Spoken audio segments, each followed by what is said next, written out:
करते हैं remainder theorem पर पिछले सालों में आए हुए क्वेश्चन।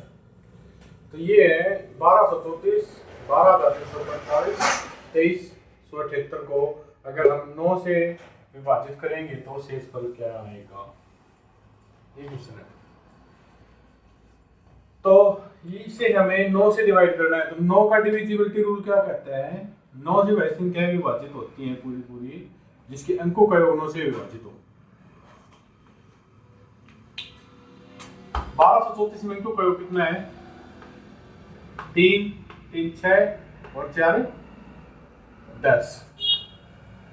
9 से कितना ज्यादा है, 1, तो 1 क्या बचेगा, रिमाइंडर।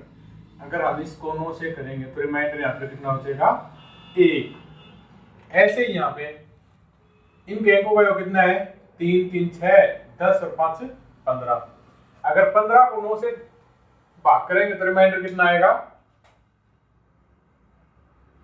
6। ऐसे ही यहाँ पे 2378 को अगर हम 9 से विभाजित करते हैं तो रिमाइंडर क्या आता है, वो 3 2 5 7 5 12, 12 8 20, 9 1 9 9 दूनी 18, रिमाइंडर कितना, 2। Reminder is equal to 2। यहाँ पे टोटल रिमाइंडर कितना आएगा, 1 multiply by 6 multiply 2 is equal to 6 कम 6, 6 दूनी 12। अब देखो रिमाइंडर यहाँ पे आ गया, टोटल रिमाइंडर 12। हमने भाग दिया था 9 से, रिमाइंडर आ गया 12, यानी बड़ा आ गया। तो बड़ा कभी भी नहीं आता, तो हम 12 को फिर से 9 से भाग करेंगे। 12 डिवाइड बाय 9, 9 1 9, कितना आंसर आ गया, रिमाइंडर 3 ऑप्शन सी। ये 26,956, 26,957, 26,958 को अगर हम 11 से विभाजित करेंगे तो शेषफल ज्ञात करो। तो 11 का डिविजिबिलिटी रूल क्या कहता है, 1 छोड़ के 1 का जोड़, 1 छोड़ के 1 का जोड़ दोनों घटाएं तो उसकी संख्या या तो 0 हो या 11 हो। लेकिन यहाँ पे थोड़ा सा और दूसरे तरीके से करेंगे। अगर हम 11 कई अंकों का योग देखो कितना आ गया, 6 तो 8 17, 17 5 22, 22 और 6 28। ठीक है, अगर 28 को हम 11 से भाग देंगे, 11 दूनी 22, रिमाइंडर 6। आर यहाँ पे कितना आ गया, 6। इसी प्रकार 56 में अगर रिमाइंडर 6 आ रहा है तो 57 में रिमाइंडर कितना आएगा, 7। ऐसे ही 58 में रिमाइंडर 8, 8 17, 17 5 23, 17 5 22 और 30। 30 को अगर 11 से भाग करेंगे तो 11 दूनी 22, 8 रिमाइंडर यहाँ पे 8 आ गया। टोटल रिमाइंडर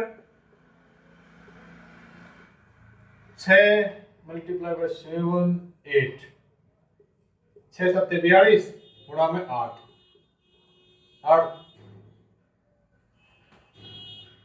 दूनी 16, 1 32 1 33। अब ये रिमाइंडर आ गया 336। हमने 11 से भाग दिया, 336 रिमाइंडर आ गया। 336 आ नहीं सकता, 336 को हम फिर से एक बार 11 से विभाजित करेंगे तो 11 तिया 33, रिमाइंडर कितना आ गया, 6 आंसर। 6 answer D. हम देखते हैं 20 की पावर 200 को अगर हम 19 से भाग करते हैं तो शेषफल क्या आता है। तो हम 1 मिनट के लिए 20 की पावर 200 की पावर को हम भूल जाते हैं। सीधा 20 को 19 से 20 को अगर 19 से भाग करेंगे तो रिमाइंडर कितना आएगा हमारे पास, 1। यहाँ पे रिमाइंडर कितना आ गया, 1। और 1 की पावर कितनी, 200। और 1 की पावर चाहे 200 कर दो, चाहे 500 कर दो, चाहे 600, हमेशा आंसर 1 ही आएगा। तो इसका आंसर क्या होगा, 1 ऑप्शन बी। 18 की पावर 200 को अगर हम 19 से भाग करते हैं तो शेष हमारा क्या आता है।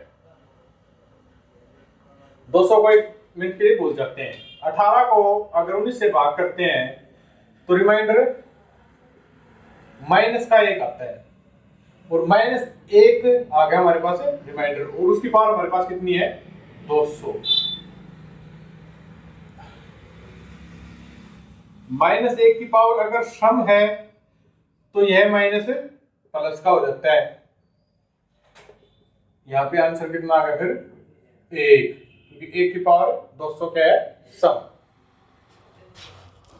ये हमारे पास एक और क्वेश्चन है, 18 की पावर 199 को अगर 19 से भाग करते हैं तो शेष कितना आता है। तो 18 को अगर 19 से भाग करते हैं तो रिमाइंडर हमारे पास क्या आता है -1। -1 हमारे पास रिमाइंडर आ गया। अब -1 की पावर कितनी है 199। 199 क्या है एक विषम पावर है। अगर -1 की पावर विषम हो तो जिससे हमने भाग दिया है, जिस संख्या से हमने भाग दिया वो प्लस कर देते हैं, प्लस जिससे हमें भाग दिया है। भाग किससे दिया है हमने 19 से। -1 हमारे पास रिमाइंडर आ गया प्लस 19, आंसर 18। इसका रिमाइंडर कितना आएगा 18। ये क्वेश्चन हमारे पास 77 की पावर 77 प्लस 77 को अगर हम 78 से भाग करते हैं तो हमारा शेषफल क्या आता है। सबसे पहले हम इस 77 को भूल जाते हैं और इस 77 को भूल जाते हैं। 77 को अगर 78 से भाग करते हैं तो हमारे पास रिमाइंडर कितना आता है -1, और -1 की पावर यहाँ पे क्या आ गई 77। ठीक है, -1 की पावर अगर 77 है, 77 क्या है एक विषम है, विषम संख्या, और विषम संख्या हो तो -1 प्लस हम क्या करते हैं जिससे हमने भाग दिया है वही संख्या यहाँ पे प्लस कर देते हैं। तो आंसर यहाँ पे क्या आ गया 77। लेकिन अभी आंसर पूरा नहीं हुआ, प्लस में 77 हमारे पास अभी और बचा हुआ है। तो 77 फिर से अगर 77 को हम 78 से भाग करते हैं तो हमारे पास रिमाइंडर कितना आता है -1। यहाँ पर रिमाइंडर आ गया 77, यहाँ पर रिमाइंडर आ गया -1। 77 - 1 = 76। 76 प्लस ऑप्शन ए। 20 की पावर 51 को अगर हम 9 से भाग करते हैं तो हमारा रिमाइंडर क्या आता है। 51 को 1 मिनट के लिए भूल जाते हैं। 20 को अगर 9 से भाग करते हैं, 9 1 9 9 2 18, रिमाइंडर हमारे पास कितना आता है 2। अब हमारे पास रिमाइंडर आ गया 2, और 2 की पावर ऊपर कितना है। अब हमारे पास बच गया 2 की पावर 51। अब इस 2 की पावर 51 के हम टुकड़े कर लेंगे। 2 की पावर 3 और इस सारे की पावर 17, और भाग कितने से करना है 9 से। 17 किया 51 और 2 ये 2 की पावर काउंट बन गया ना ये। ऐसे अब इससे आगे करेंगे। 2 की पावर 3 की वैल्यू 8, 8 की पावर 17 डिवाइड बाई 9। अब फिर से वैसे बने कुछ नहीं है। 9 अगर 8 को हम 9 से विभाजित करेंगे तो हमारे पास रिमाइंडर कितना आएगा -1। -1 रिमाइंडर आएगा, और इसकी पावर हमारे पास कितनी है 17। 17 हमारे पास क्या है एक विषम पावर। विषम पावर होती है तो हम क्या करते हैं जिस संख्या से हमने भाग दिया वो संख्या हम रिमाइंडर में प्लस कर देते हैं। रिमाइंडर हमारे पास क्या है -1, और हमारे पास संख्या क्या है +9 जिसे हमने भाग दिया था। आंसर यहाँ पे 8 है।